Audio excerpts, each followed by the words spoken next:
Now then guys, how you doing? Welcome to the channel, and today we head off to Greece to rebuild Olympiakos. Now we've already built one of Evangelos Marianakis' teams in Nottingham Forest, and the job for Nottingham Forest was just to establish him in the Premier League and try to steal a little bit of silverware. This time round we're taking over the Greek powerhouse, and anything other than winning the Greek Super League would be deemed a failure. So we've got to dominate the domestic leagues and trophies, and the aim for me is to take that next step in Europe and try and nick a little bit of European silverware, whether that be the Europa League or the Europa Conference League, which I think is a realistic goal. So if you are new to the channel, please like and subscribe, it would mean a lot. Videos being dropped every Saturday, like I touched on a couple of seconds ago. You can also vote for the teams that you would like to be rebuilt down in my community tab. Please make sure you get involved there. But yes, let's get into rebuilding Olympiakos. Right, so here we go then guys, we're at the club info screen, and as you can see, 47 Greek Super League titles there, 28 Greek Cups and 3 Greek Super Cups. And when we look at the history of the club, you know, they've been in the top 2 to 3 places all the way through. They had a really poor season back in 2010 with a 5th place finish, but they come straight off the back of 3 Super League wins on the bounce. Now I've said about rebuilding them, don't hate on me. Obviously this is the team that needs a rebuild. I put the name out there for a team that you guys felt needed a rebuild. You voted for it, 40% of it, and I think that's well worth me giving this one a go. Like I say, 47 Super League titles in there. I would imagine their nearest rivals when we look. So looking at this season preview, I would have thought Panathinaikos would have been in there, but it looks like it's AEK Athens and PAOK. But yeah, as you can see, we have 4 to 5 odds to win there. Finances wise, we've got £1.7 million to play with. The overall balance is 10 million. Debt and loans not looking bad at all. £0 net debt at the minute. I'm sure I'll knacker that up. And transfer debt at 9.2 million. Competitions wise then, we have the Greek Super League and the UEFA Champions League. That's the big thing. We'll get some Champions League revenue being pumped into the club. But as you can see, the board expectation is to reach the group stages, and we're not there yet. We enter at the second qualifying round and we play Zurich. So what's the club vision then and the board expectation? So the actionable objectives is to work within the wage budget, and within the 5-year plan is to win the Super League and to reach the Champions League proper, which I've just discussed. What about the supporters then? To play possession football, play attacking football, sign high reputation players and play entertaining football. That is the supporter culture. As far as the expectation goes, is to maintain the club status as the most reputable team in Greece, to finish above Panathinaikos, AEK, PAOK, and to win the Super League. So the expectations are the same from the board and the supporters. My expectation is the same as well. The number one aim has got to be winning that Super League crown. So looking at the squad then, you can see transfer value of 14.5 million. James Rodriguez, what a player, 30-year-old Colombian. How we've managed to snare this guy. We've only got him for 1 season though, so it's going to be hard, I would imagine, to keep him for 2 seasons. We've got him on a free transfer. That is a superb bit of business. He wants to play behind the strikers in that attacking midfield role. I'm not going to play with that. And that is because, tactically, I'm just going to try and outscore everyone. We're going to just play attacking, entertaining football. And we're going to go for the 4-2-4 and try and blow everyone else away. So Rodriguez, at this moment in time, is going to be playing out on that right-hand side. But anyway, I seem to be a bit all over the place, going from screen to screen. I wanted to talk a little bit more about these players that we've got at the club. We've got a very good team. I don't think we've really got the depth yet. Wang In-beom was a player that I've bought in previous rebuilds. Quality central midfielder, 25-year-old with 35 caps, 4 goals, valued up to £12 million. I would like to keep him for the majority of this rebuild if I could. If an opportunity comes in to sell him at a really good deal, then I will do. However, he's probably going to be one of my midfield 2 for the entirety of this rebuild. Jan Envir is a quality player, 22 Casa France, now 32-year-old, getting on a little bit, but who will come in as a central midfielder, ball winner midfielder as well at that. Free transfer, he's been with us a couple of seasons. What is his value? Do I look at selling him on £3.9 million? Who knows? But we have definitely got some talent in this squad. But what about in the reserves and the youth teams then? So we've got Andreas Najoy, a 19-year-old Albanian who's currently wanting to play as a defensive midfielder or as a centre-back. Heading, mark and tackling, 13s and 12. That's strength for 14. Could be a player, in fairness, that drops straight into the first team squad. Goalkeeper wise, I've got Kostas Zoulakis. Now this guy looks really good. He's actually got 3 starts already for Olympiakos. He actually had 5 a couple of seasons ago, and I like the look of him. Actually, I'm going to put this guy straight into the senior squad, as I've only got 2 goalkeepers named in my first team squad already, so I think he'll add a bit of depth in that position. And then looking at the squad dynamics, team cohesion's poor, club atmosphere is good, and margin of support's average. Clearly there's going to be nobody supporters. I've just walked through the door, but I've got 25 players that have no real opinion of us, and at least nobody opposes my appointment. So there you go then guys, what we're going to do is we're going to move forward to the start of Season 1. I don't know if it's going to be a busy transfer window or not. I really need to assess the squad. But if I can generate some funds coming back into the club, I'm sure I'll be spending it. Right, so here we go then. Start of Season 1. We've already played one game. That was a 5-0 victory against OFI Crete. Now, the only reason I've moved a bit further forward is to get past those qualifying rounds for the Champions League. So we now have entered the Champions League proper, and that is a group of death, as you can see there. Manchester City, Barcelona and Napoli. UEFA have not been kind to us there, I'll be honest. But forget all of that for now. As we go back to the finances, we've got 741k left in the bank. The wage budget is 602 and 9k under that. Overall balance is £23 million. Net debt is 0. Transfer debt is £8.9 million.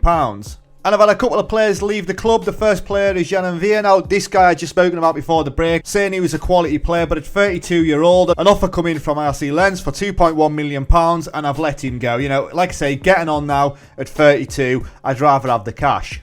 And then Gary Rodriguez, the 31-year-old Cape Verdean, has gone off to Zaragoza for 700k. We actually got him on a free transfer last season. He played 19 times, scoring 5 goals. But yeah, the offer come in. I think any offers at the minute that were coming in, I was always going to accept them. So joining the club, the first player through the door then is 19-year-old Uruguayan Fabricio Diaz. Joins us for £2.6 million from Liverpool FC in Uruguay. He played 11 times last season, 2 goals, 2 assists. And now he joins us, he's made 1 start already. Very, very good player. Can play in the centre of the park or a little bit deeper. I'm going to play him as one of my midfield too. And he's a really well all-rounded player. I then brought in Dino Peric, a 28-year-old Croatian with 2 international caps. I brought him in for £1.7 million from Dynamo, where he's already played 2 times this season, and one of those games was a player of match performance, but the season before he played 12 games with 3 goals, and he's already made 1 start for us. And then I've brought in Gareth Bale. Now, this is my equivalent to Cristiano Ronaldo going to Al Nassr, so Gareth Bale joins us at Olympiakos, can play out in those left and right hand sides. Why am I even introducing this player? We all know what Gareth Bale can do. He's currently valued at £5.8 million. If you've seen any of my other rebuilds, I have had Bale before. He only stays with us until the 9th of January. There's nothing I can do for him to cancel his retirement. So I've got him for 6 months. I got him on a free transfer. He's played 1 game in the league already. He's scored 1 goal, unsurprisingly. This guy should hopefully push us on in the league, and then when he disappears in January, have all the momentum and will never be caught. So tactics-wise, we are going to go with that 4-2-4. I have dropped the mentality to a positive approach, and this is my best 11. And now get ready for me to butcher some of these pronunciations. So we've got Pashkalaskis in goal, Raymond, Peric, Cisse and Rodney at the back, Diaz and Imbuam in the midfield, Bale and Rodriguez out wide, and then Bakambu and El Arabi up front. I think I've done quite well there. There didn't seem to be too many Greek surnames there for me trying to pronounce. So yes, we're going to play that 4-2-4 on a positive mentality. So competitions-wise there, we've got the Super League, the Champions League and the Greek Cup, but like I say, that Champions League is the group of death. And from the season preview then, we are still expected to be winning the league. We've got several players in the Media Dream 11 as well. Gareth Bale has snuck his way into there. And then looking at the league games, then we start off with a game against Panathinaikos, Lamia, PAOK, Ionikos and AEK. So they're my first 5 games. Hopefully by the end of this, I'm going to be much better at pronouncing those team names as well. So there you go then, guys. There's nothing more to do than try and win the Greek Super League. So let's get to it. Right guys, so season 1 is down and we have dominated the Greek Super League as expected. Finishing 28 points clear of AEK in 2nd place, we have dominated. Obviously league table wise, this is the championship group as you can see there. We played 36 games, 32 wins, 3 draws, 1 defeat all season, 96 goals scored, 17 conceded, plus 79 goal difference. And when we have a look at the league table overall, you can see there, before the groups were split, obviously you have a championship group and a relegation group. At that point before the split, we had 74 points on the board and we were 19 points clear then. So competitions wise, like I say, we win the Greek Super League. We've also won the Greek Cup there, beaten Panathinaikos in the final 4-2 in extra time, where we had 21 shots, 7 on target, but only managed 43% possession, but that doesn't matter. We still managed to get 4 goals and we were 2-0 down at half time. And in the Champions League, there's no surprise to see that we were knocked out in that group stage, that group of death. and it was very close for the other 3 teams that we got absolutely smashed, losing all 6 of our games. We scored 6 goals, conceded 17, minus 11 goal difference, no points on the board, but we go again next season. So looking at the finances wise, I've got £17 million in the overall balance, and we've got just over £16 million for this upcoming transfer budget. We've got 70 odd K to spend in that wage budget as well. Then loans wise, net debt is still 0, transfer debt is down to 5.1 million. And looking at the player stats then, Cedric Bakambu got 24 goals this season. Surely that's top goal scorer right there. So it's not, as Bakambu only actually scored 15 goals in the league. Bechellii scored 15 as well, another Olympiakos player. And Youssef El Arabi got 12. Levi Garcia for AEK Athens, top goal scorer this season with 20 goals in the Super League. Bakambu also had the highest average rating of a 7.29. Most assists was James Rodriguez with 15. Best pass completion was Papa Cisse with 90%. Most player of the match awards, plenty of players there. El Rabi, Bakambu, Pashakalakis, I've absolutely butchered his name, and Rodriguez with 6 apiece. Most yellow cards was Diaz with 16 wowzers, and 2 players got red cards. And then when we look at the team stats wise, we scored 96 goals, which is the best. We conceded 17 all season, which is the best. 90 yellow cards, which is the worst, 1 red card, which is the best, and our average attendance this time was second best with just over 24,000. So there you go, guys. The first season, no surprises. We've done a domestic double list, but in season 2, can we do better in Europe? So what a transfer window then, guys. As I've tried to thin out the first team squad, there's a lot going on here. Let's get into it straight away. So Kostas Fortounis leaves us to go off to Valencia. He played 23 times last season, 2 goals, 7 assists, a 7.03 rating. Loved that. You know, he was a Greek player as well, and I would have liked to have kept as many Greek players as I possibly could, but £4.8 million is gone off to Spain, and he's getting on now with 30-year-old. Yes, he has got 54 caps, 9 goals for Greece, but when I'm playing a 4-2-4 and he's an attacking midfielder, he doesn't really fit into my tactical philosophy. Madi Kamara also leaves the club. 26-year-old Guinean goes off to Celta Vigo. He was actually out on loan last season at Roma, where he played 32 times in Serie A. He's obviously a highly thought of player, but again, the offer was too good to refuse. He could have played with one of my midfield too, but I just felt I had better options. Now, one of my standout players of last season, Cedric Bakambu, leaves us and goes off to England to play in the Premier League with Sheffield United. Obviously, he played 18 times for us last season, scoring 15 goals, 4 player of the match performances as well. Sheffield United coming with a £3.6 million offer. Bakambu wanted it, and a 32-year-old had reluctantly agreed. Pepe leaves us and he goes back to Portugal. We didn't actually have him last season. He was on loan at Cartagena in Spain in their second division. He actually played 42 times last season, 1 goal, 5 assists. But yeah, he has gone back to Portugal after we bought £3 million. We sold him on for 2.5. Henry Oyakuru also goes off to Sheffield United for £5.25 million. He was out on loan last season in Turkey, where he played 30 times, 2 goals, 4 assists. £5.25 million, that was a decent offer for him. Apparently now he's valued at 13.5. But again, while his attributes don't look too bad, the acceleration and pace, especially that acceleration of 17, I just thought I had better options. And another player to go was Philip Zinkenagel. Now again, he was out on loan last season. He was at Standard, the Belgian Premier League. Played 34 times, 6 goals, 3 assists, 4 player of the match performances. Did decent, but he's gone off to Midtjylland in Denmark, where he's played 1 time and scored 1 goal already. And we sold him on for £1.4 million. So joining the club then, the first player through the door is a 24-year-old Israeli, Amana Solomon. Now he has joined us as James Rodriguez didn't want to extend his stay at the club. And I thought, well, I'm going to have to bring somebody else in. Currently valued at £20 million. We've got him in on a free transfer. He played 17 times for Fulham last season with 2 goals, 3 assists, 3 player of the match performances as well. Very good player. Can play out on the left and right hand side. Acceleration and pace 13 and 14. That crossing and dribbling though is what I'm after. The next player through the door was Gaylene Chalali, 29-year-old Tunisian with 34 caps for his country. We're bringing him in on a free transfer. He was at ES Tunis last season, where he played 30 times, 3 goals, 7 assists, 1 player of the match performance. The average rating of a 7.48. He's in his prime, can play my central midfield, and a definite upgrade on what we already had there.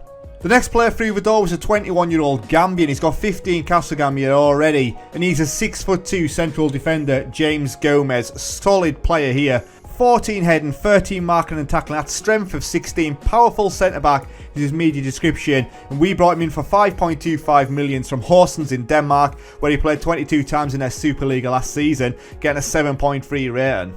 Now here comes my first pronunciation masterclass as we brought in Sotiris Alexandra Polilus.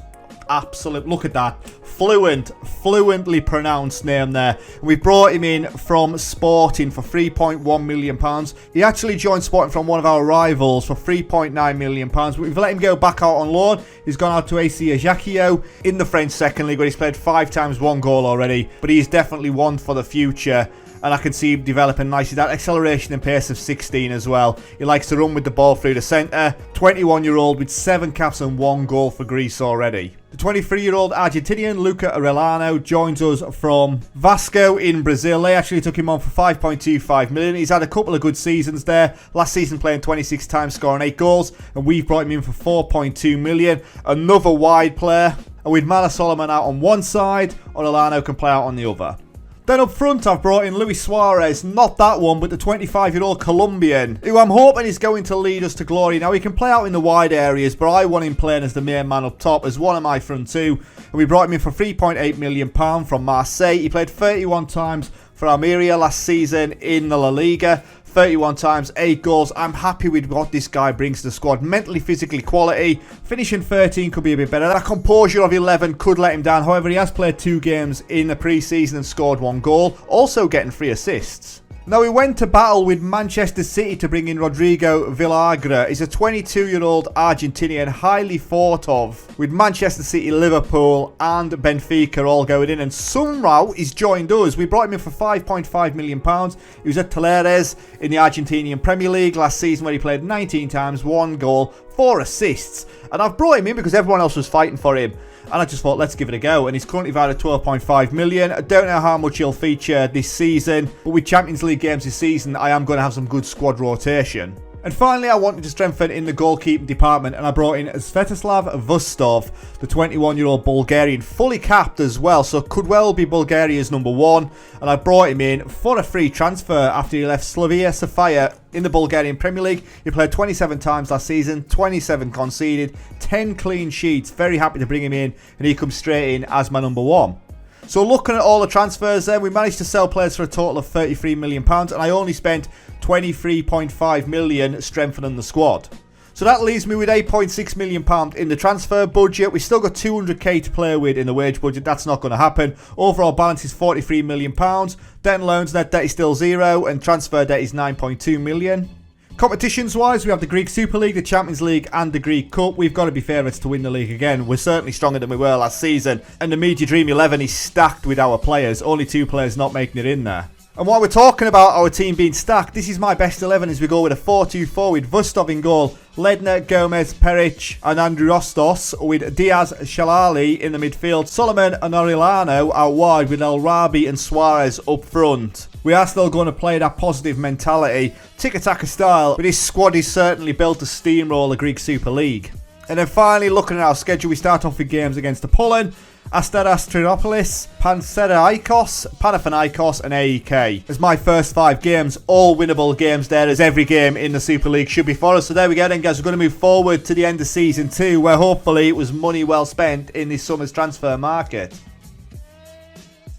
Right then, guys, so Season 2 is down, and as you can see, we've absolutely dominated the league once again with 88 points on the board, a goal difference of plus 80. Obviously, this is the championship table, really. As PAOK finished in 2nd place with 72 points, AEK Athens on 71, and AORUS Panathinaikos finishing in 5th place is a bit of a shambles. But when we look at all the group before it split, we had 67 points on the board. We finished 7 points clear of AEK then.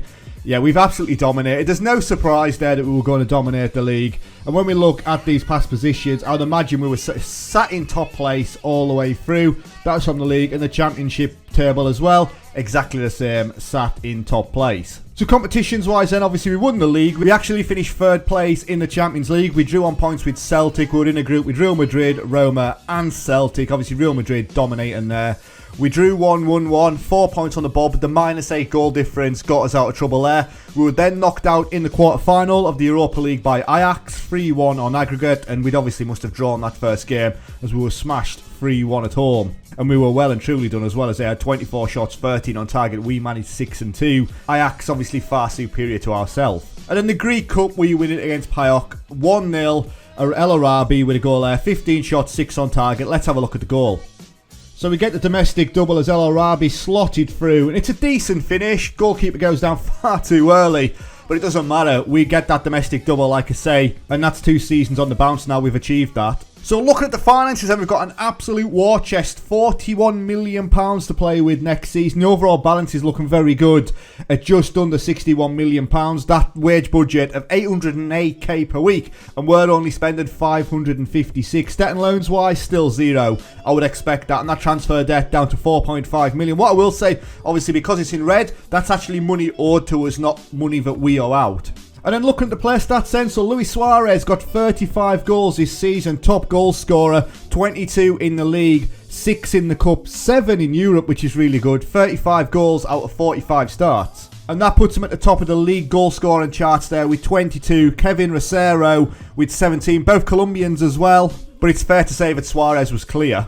Suarez had the highest average rate at 7.33. Most assists was Pep Biel with 14. Best pass completion was Dino Peric with 90%. Most player of the match awards was Suarez with 9. Most yellow cards was Pape Cisse with 13. And most red cards Fabricio Diaz with 2. And then when we look at the team stats, so team stats wise then, we scored 102 goals this season, which is the best. We conceded 22, which is the best. We got 75 yellow cards. We're a physical team, which was the worst. 2 red cards, which is the 4th worst. And we had the 2nd highest average attendance at just over 26,000. So that's it, season 2 down. We dominated the domestic leagues and cups as expected. Obviously, Europe is the big one. We got quite far this time around. The main aim for us is to get into the Champions League for the revenue and then finish 3rd in the group realistically, because we're never going to win the Champions League, but then give the Europa League a real good go. But I do think with the team that we've assembled, we can get that extra step next season. Will we win the Europa League? Who knows? But we'll definitely be a stronger team than we were this season. Right then guys, so it was the 3rd and final season and I have spent the dollar. When you look at the finances, I've got £6.3 million in the overall transfer budget left. Wage budget 973k, I've put a bit in that, and we're now spending 903k. I said we'd get nowhere near that, and I've gone in with some big contracts. Overall balance is £51 million, and when we look at the debt and loans, net debt is 0, transfer debt is 7.3 million. So leaving the club then, the first player out the door was Sergi Canos. He has gone off to Valladolid in Spain, playing in the Liga. £6 million they took him for. We got him on a free transfer after he joined us on loan from Brentford. He played 28 times this last season, 6 goals, 4 assists. Played very well for us with 3 player of the match performances. But yes, I've upgraded in that position, so Sergi Canos goes off for £6 million. So my goalkeeper that I brought in last season, Svetoslav Vostov, the 22-year-old Bulgarian with 15 caps, has gone off to Monterrey in Mexico for £3.9 million.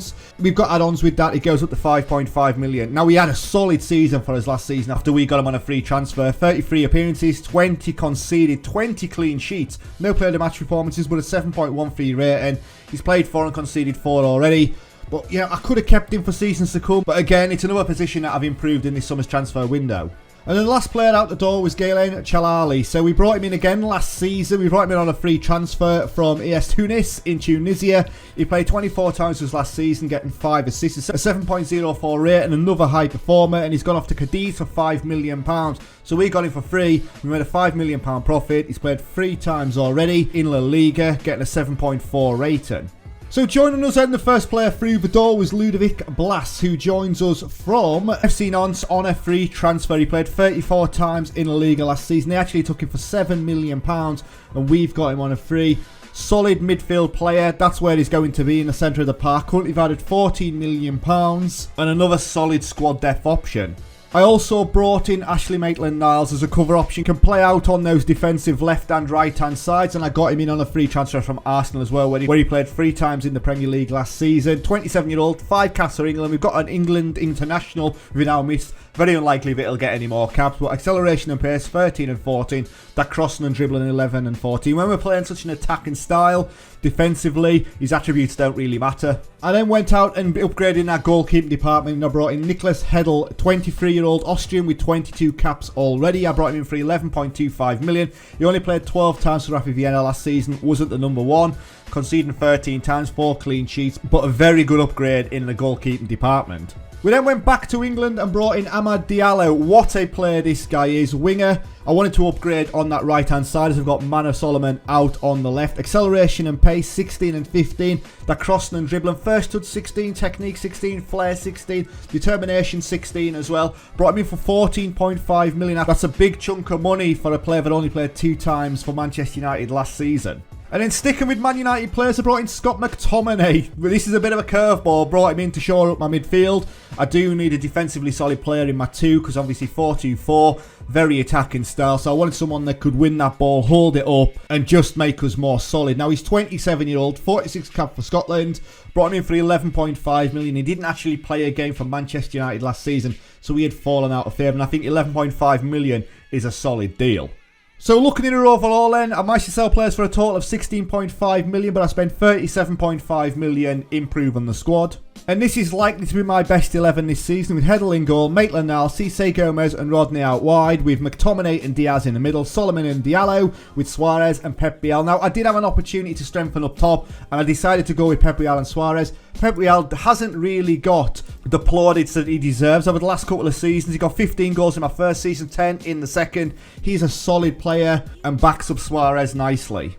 Now, competitions-wise, we've got the Greek Super League. We were actually knocked out of the Champions League by Slavia Prague. We were knocked out on penalties, heartbreaker, but we go straight into the Europa League, where that's the real challenge for us. Get through that Europa League and get as far as we possibly can. Yes, I've taken a risk, I've upgraded the squad, and we haven't got into the Champions League proper, so we're not getting that additional revenue from there. However, I think we've got a better chance in the Europa League anyway, and we've got the Greek Cup as well. Looking at the season preview then, yeah, we are expected to win the league, and that Media Dream 11 is absolutely stacked with Olympiakos players. So what do the board want this season? Well, they want us to reach the Champions League proper, and I've failed that already. But now I've got to reach the latter stages of the Europa League, win the Super League and win the Greek Cup. I will also say that there's a potential board takeover happening.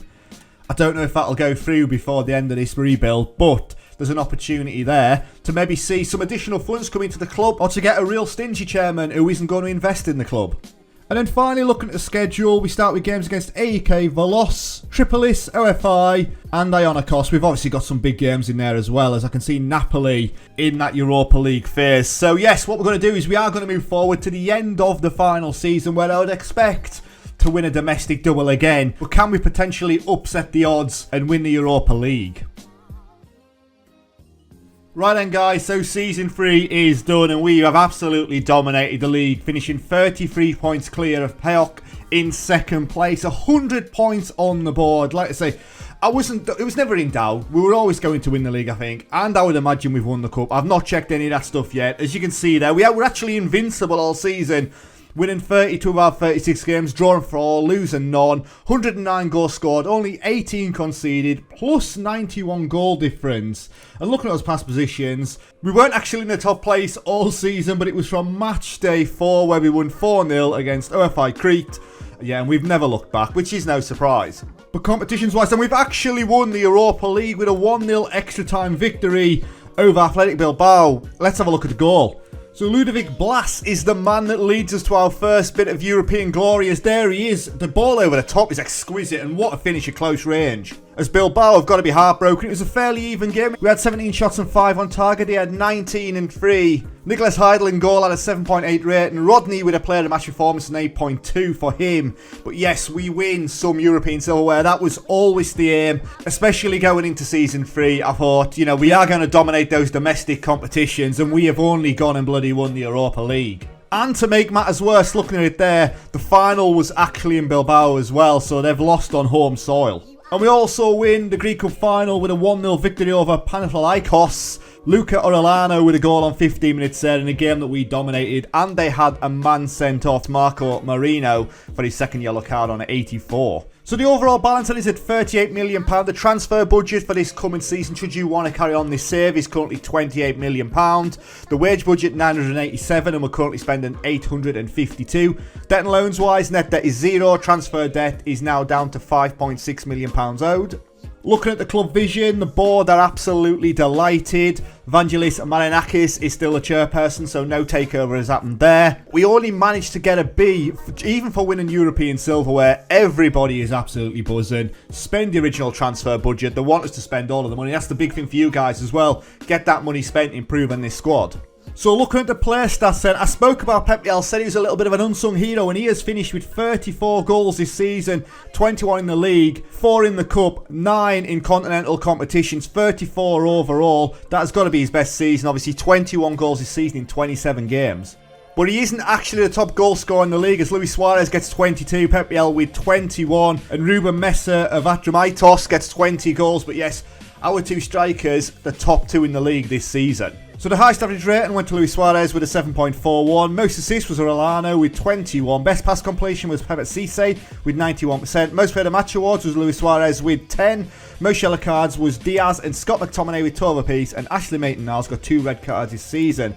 What about those team stats wise then? So we scored 109 goals, which is the best. Conceded 18, which is the best. 70 yellow cards, which is the worst. And 3 red cards, which is the 4th worst. And our average attendance was just under 27,000. So there we go. So looking at the history then, job history wise, we've had a trophy laden 3 years. First in the league and then first in the breakdown, as we win the league and we win the Greek Super Cup. The same the season after, and we get the treble, winning the Greek Cup, the Super League and the Europa League. Can you believe it? Let's just go to the club info and see that cup in all its glory. There you go. We've got 1 Europa League trophy now in the cabinet. And then finally, looking at the job overview, then we brought in 19 players for a total of £65 million. But we sold 36 players for a total of £69 million. So we actually worked with £4 million under the overall spend. Highest fee spent was £14.5 million on Ahmed Diallo, and highest fee received was £8.75 million from James Gomez. When did that happen? On the 31st. So he has gone in this January transfer window. They must have met his release clause. He actually played 14 times for the season, getting 4 goals. That's not bad for a centre-back, but it looks like he's gone off to Marseille